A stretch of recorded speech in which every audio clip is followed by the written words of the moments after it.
Electron gain enthalpy. Electron gain enthalpy is the amount of heat released when an electron is added to a neutral isolated gaseous atom. For example, X is an atom. When you are adding electron to this, it must be in the gaseous state atom. It becomes X minus. Here, whatever the amount of energy released, this energy is called electron affinity or electron gain enthalpy. As it is heat released, the most correct word is electron gain enthalpy. And generally we call this as electron affinity also. Electron affinity or electron gain enthalpy is the amount of heat released when an electron is added to a neutral isolated gaseous atom. And when you are going for the second time addition of electron, X minus, which is already present in the gaseous state, again if you are adding electron, it becomes doubly negative, and in this case delta H will be positive, means it is endothermic. Maximum elements will show first electron affinity, or when you are adding electron, the amount of heat will be released. Maximum. Okay, now there are few exceptions like nitrogen, magnesium, and beryllium.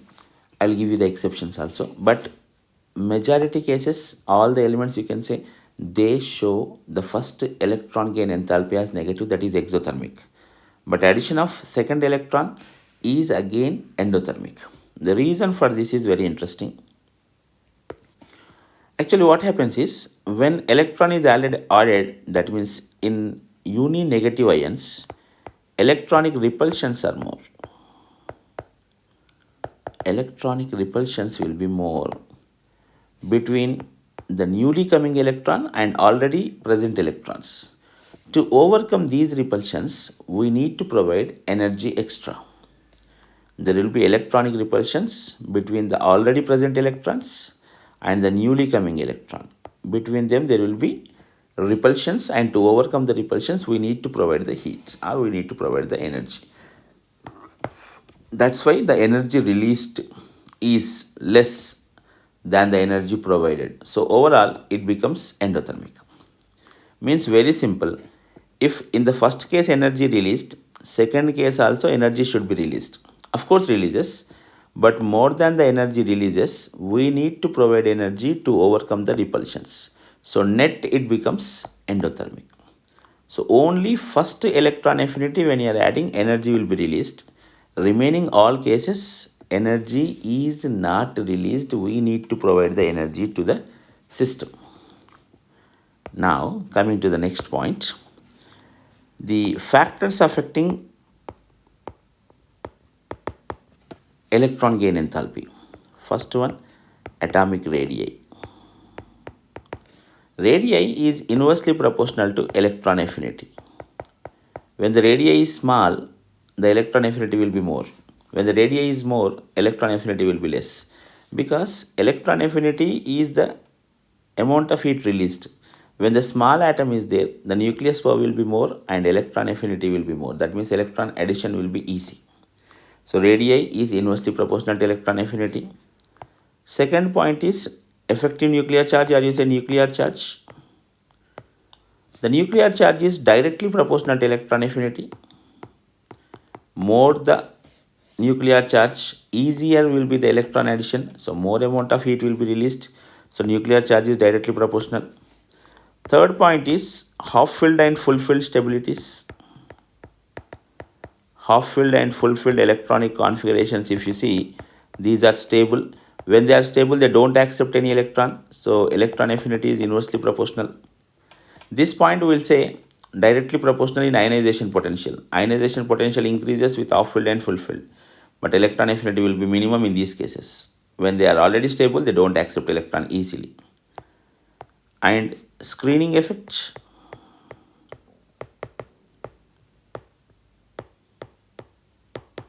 When the screening is done properly, for example, s orbital screens very well, than p, than d, than f, screening effect I am saying. So when s orbital screens properly, the nucleus power will be stopped and the electron addition is tough job. So electron cannot be added easily. So when orbitals are properly screening, you cannot add electron easily. That is, electron affinity will be less.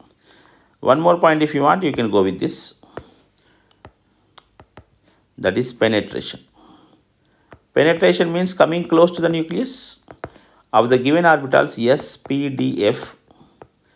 Penetration will be maximum for s orbital being spherical. The nucleus is also spherical. So this will be very close to the nucleus. In this case, addition of electron to s orbital will be easy. That means addition of electron to s orbital is more exothermic. Addition of electron to s orbital more exothermic, you can say. And when you compare with the p orbitals, d orbitals, f orbitals, so on. So more penetration, more will be the electron affinity. If the screening effect is properly done, addition of electron will be tough job. Off-filled and full-filled electrons, they are already stable, so they don't accept any electrons, so electron affinity will be minimum.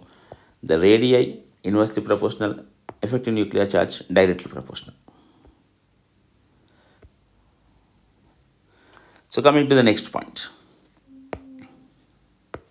how it changes in groups and periods.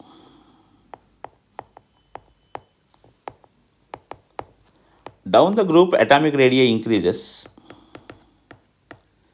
so nuclear charge decreases.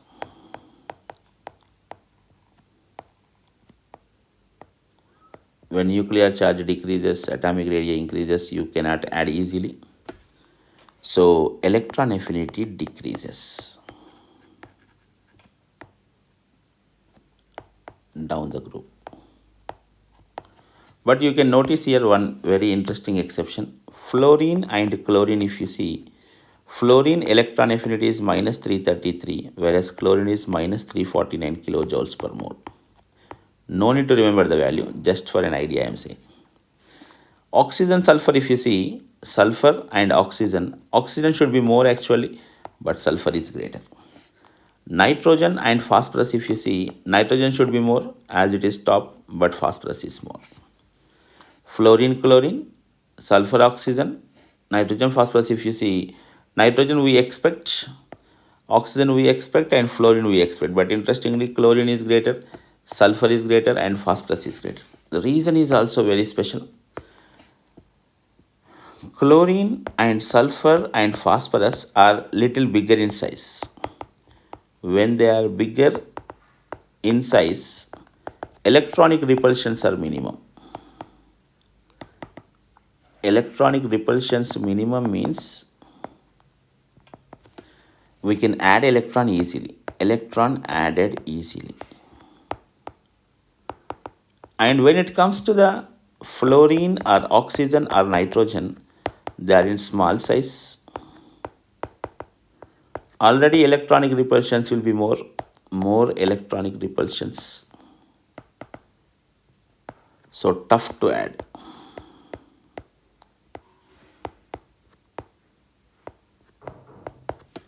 That's why this is an exception. You can expect all these questions in your exercise. All these will be definitely appearing in your exercise. So groups, down the group, atomic radius increases. So nuclear charge decreases. When nuclear charge decreases, electron affinity down the group definitely decreases. Coming to the periods. Across a period from left to right,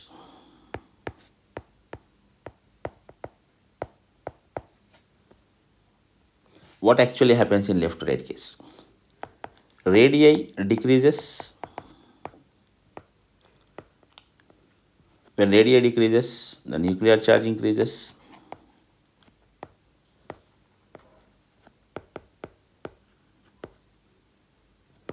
When radii decreases, nuclear charge increases. Obviously, the electron affinity should increase.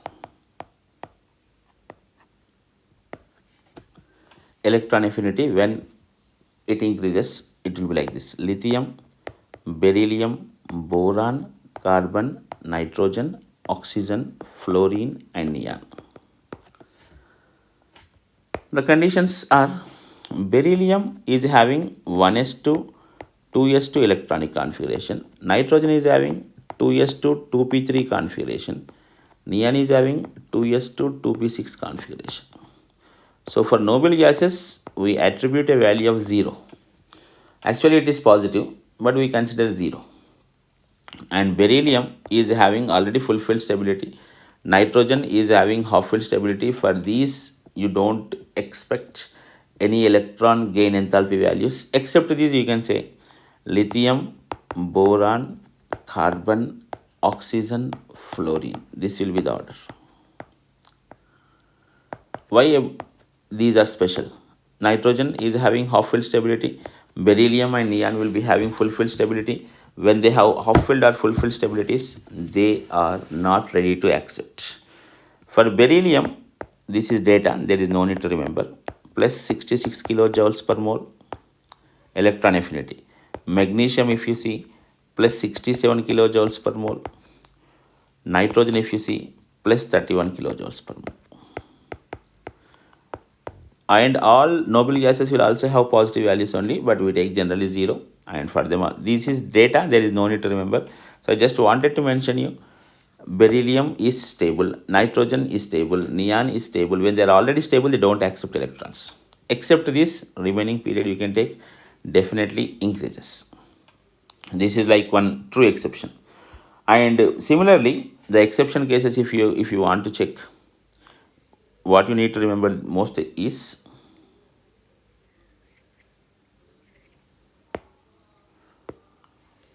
group 16. Group 16, we expect oxygen to be top, but here sulfur is tabletop. Sulfur, selenium, tellurium, and oxygen. Oxygen is at the bottom. This is very, very interesting and very important question also. And when it comes to group 17, chlorine, then fluorine, then bromine, then iodine. If you want to take astatine will be here. Radioactive elements we generally don't take. And the metal with highest electron affinity,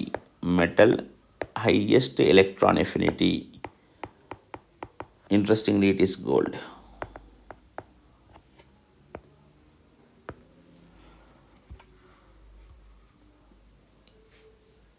In the complete periodic table, highest electron affinity is given for periodic table. Maximum electron affinity,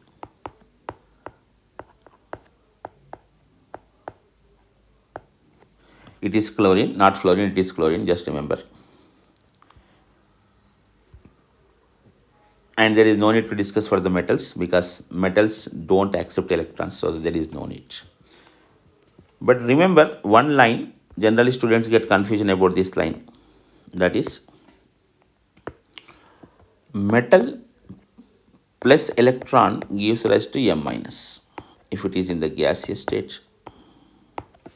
Non-metal, any element you can say. So this is electron affinity, accepted, right? Electron affinity is right. Now M minus electron gives rise to M plus. This is ionization potential, but these are not same values.